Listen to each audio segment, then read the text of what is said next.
Well, hello. Happy Monday. I love Monday because I love my work.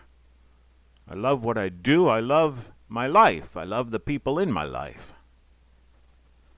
Took my girls to the Hiroshima Prefecture Museum of History yesterday in Fukuyama to show them something, to show you something, them and you. Where is the Hibagon, Japanese Bigfoot? Where did he go? Why can't we see him? Why don't we have him in the zoo already, where we can mock him and make merchandise out of him? The fact that we don't have him in the zoo clearly proves that he's legendary, mythical, made up, pretend, make-believe, fake, right? I told you before about the Senkoji Temple mirror stone in next-door Onomichi. That totally legendary, totally make-believe myth about a megalith. A giant stone, polished to perfection. Polished like a mirror. And shiny, so shiny. I told you how if you went to Senkoji Temple and asked to see that mirror stone, please, the monks there would laugh at you. Laugh you to scorn. Get a load of this guy. He thinks the mirror stone is real. No, honorable confused foreigner. That's just a legend, a fairy story. You might go to the university and ask at the history department, or the archaeology department, or the Japanese literature department, and you'd get more of the same. Giggling and titters behind your back, probably, about how dumb you are, how hopelessly dumb to believe in the legendary mirror stone. Until a gardener, not an archaeologist, not a historian, not one of the monks, a gardener, a lowly gardener, a know-nothing gardener, found it by accident. It was lost for 800 years, found by accident by a gardener. Totally legendary, totally real mirror stone. All right. We went to the museum because there was a legendary town right here in present-day Fukuyama. About 1,000 years ago, or so the make-believe story goes, this town was famous, legendarily, for its great wealth, which came from its export, lacquerware. The lacquerware made in this mythical made-up town was of such high quality that it was coveted in Korea and even in China. Of course, there was never such a town. It was fiction. There never was a lacquerware tradition anywhere near here. And as every real historian and archaeologist knows, the flow of high-quality goods in antiquity was always one way from China to Japan. Japan sent only raw materials like sulfur, copper, and raw silk to China, and those trading ships brought back manufactured goods. If you were so dumb and gullible to believe that this town ever existed, well, you deserved not to be taken seriously. Until some children, little children, meddling kids, playing down by the river, saw some sticks poking up out of the water. It looked like fencing. They told their parents, and I imagine most of the parents rightly laughed at the stupid children, told them they saw nothing, or else it meant nothing. But one of the parents must have actually heard. It turned out that the totally legendary town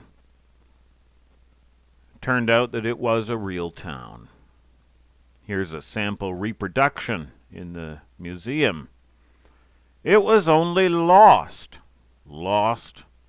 like the mirror stone. The town, called Kusado Sengen, was excavated. It was a pretty sizable town with over 1,000 dwellings. You figure 4 or 5 people maybe per dwelling. That's quite a town. They found all kinds of trades and manufactured goods of surprisingly high quality. And they found a lot of lacquerware, produced right here. And they found stacks and stacks of Chinese coins. Here's a big old pot full of Chinese coins. So, legendary mirror stone checks out. Thank you, gardener. Fact-checking gardener. Legendary town of Kusado Sengen checks out. Thank you, children, for having your eyes open and your hearts and minds open and not filled like a landfill and concreted and asphalted over by formal education and formal, official, bought and paid for science and other people's dumb opinions. Now, these are just recent examples from just my immediate area here. You can find more where you live, I'm sure. Friends ask me, Kyle, do you really think you can find that Hibagon body? Dead Hibagon body, buried somewhere up here. Even if you spend your whole life looking, do you really think you can find it? I say, I don't know. If the Lord God wants me to find it, I will find it 100%. If not, then not 100%. But I do know 2 things. Number 1, whoever is not looking is not going to find it. And that's the only guarantee. And number 2, if I never find it, I'm not going to feel bad. I'm not going to have any regrets. I'd have regrets if I never looked. Let's take this guy as the face of bought and paid for science. I believe he has presented himself as the face of science. He and his buddies are for sure not looking for the Bigfoot, Sasquatch, Hibagon. His mind is already made up. The Bigfoot, Sasquatch, Hibagon is as make-believe as the mirror stone. It's as totally fake and pretend and against everything we know as Kusado Sengen. That's his conclusion from the start. So, never looking, he'll never see. And furthermore, these people operate in bad faith. Science is supposed to use observation, except for the thousands and thousands of Bigfoot observers called eyewitnesses. They don't count. They are liars, dirty, rotten liars, or they are stupid dum-dums. Every one of them. Science is supposed to look at evidence, except for evidence of Bigfoot. They refuse to look at it, even as a spoiled toddler refuses to eat her vegetables. Science is supposed to be inquisitive, but their brains are like pulled-up drawbridges. Inquiries not welcome.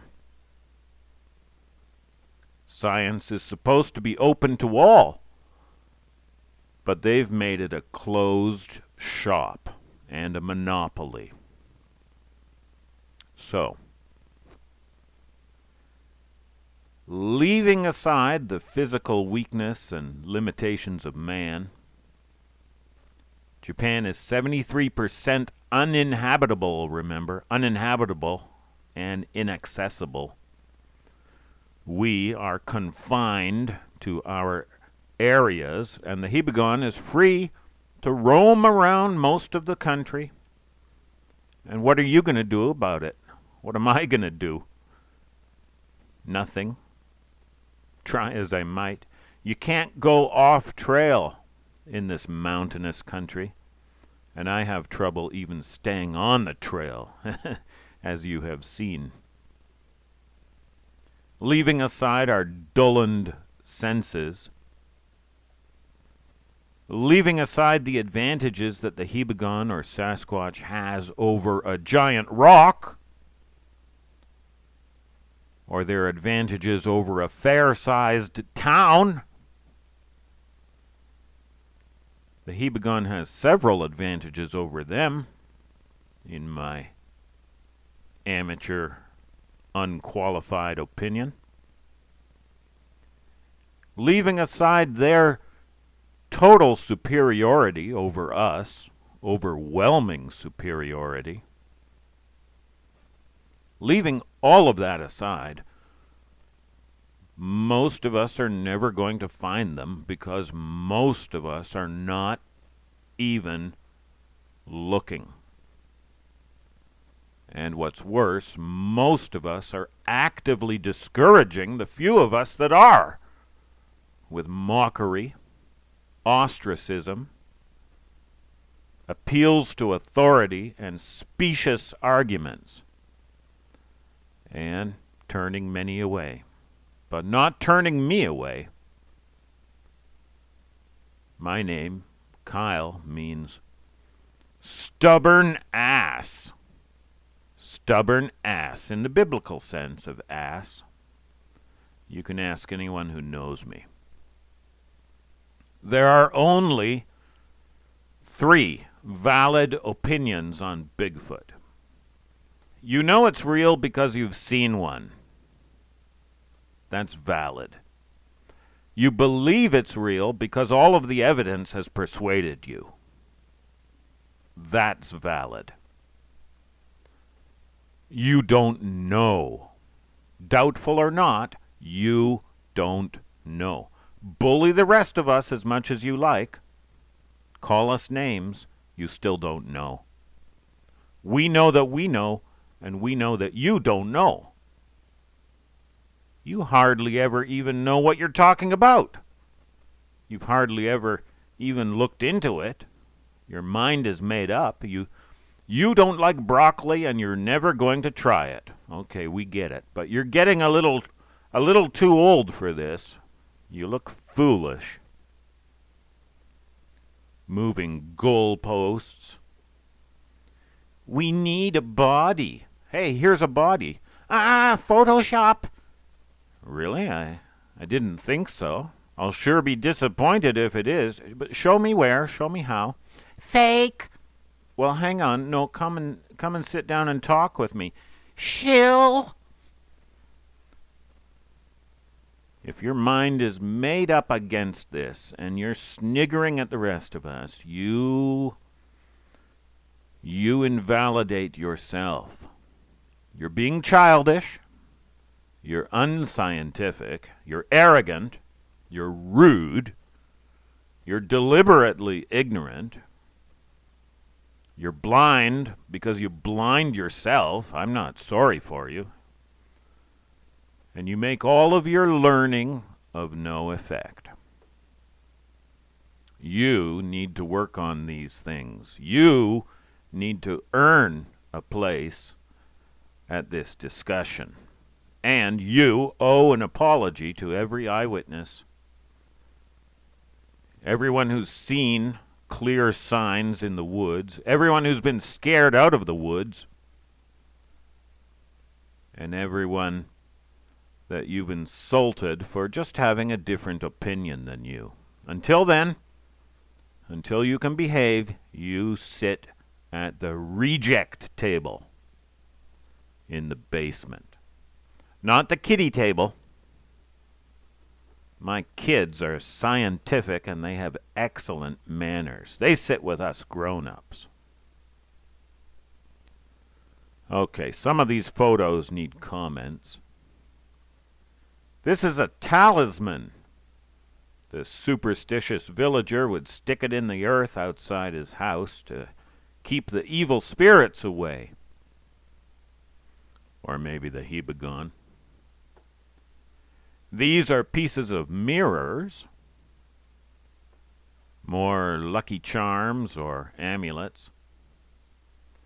An inkwell from a different exhibit. These are from a Japanese book about different kinds of foreigners from about 200 years ago. And this is, well, maybe you try and guess who this is. You guess. I'll tell you later.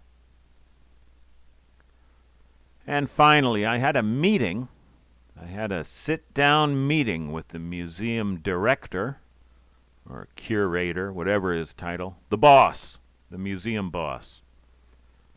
Very, very revealing. I'll tell you about that another time.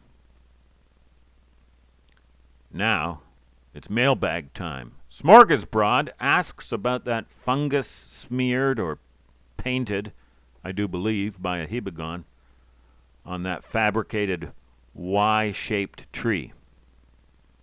3 uprights broken off to produce that Y shape. She asks if it could be bat guano, and I don't think so. I hear that bat guano is pretty stinky. This had no smell, and my face was right up against it. And then you ask if we have any bats around here, and why, yes, we do have a few.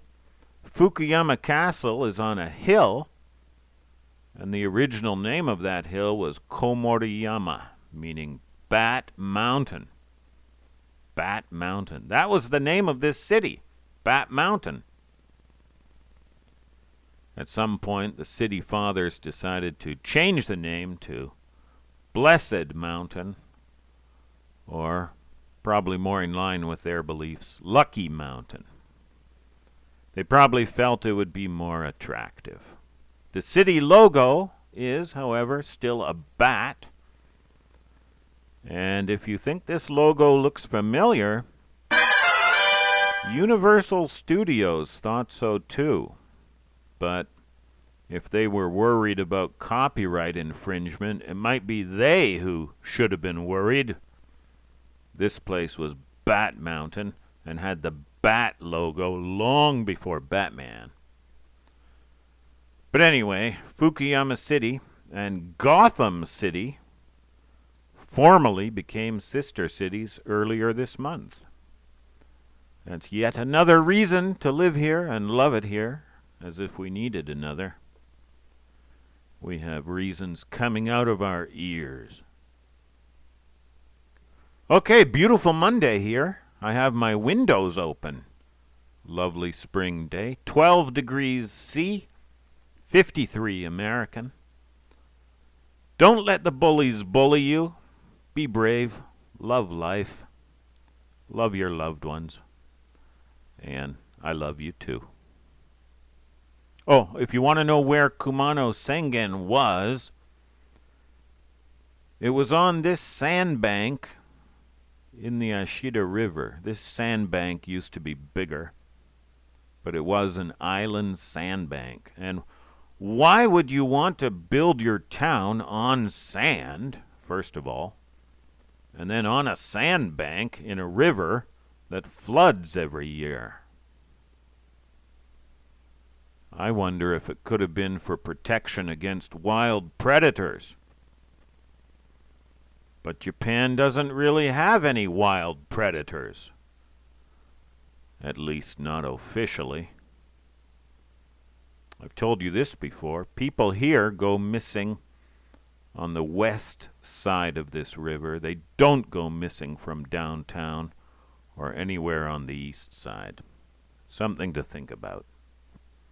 Okay. Thanks, everybody. Bye-bye.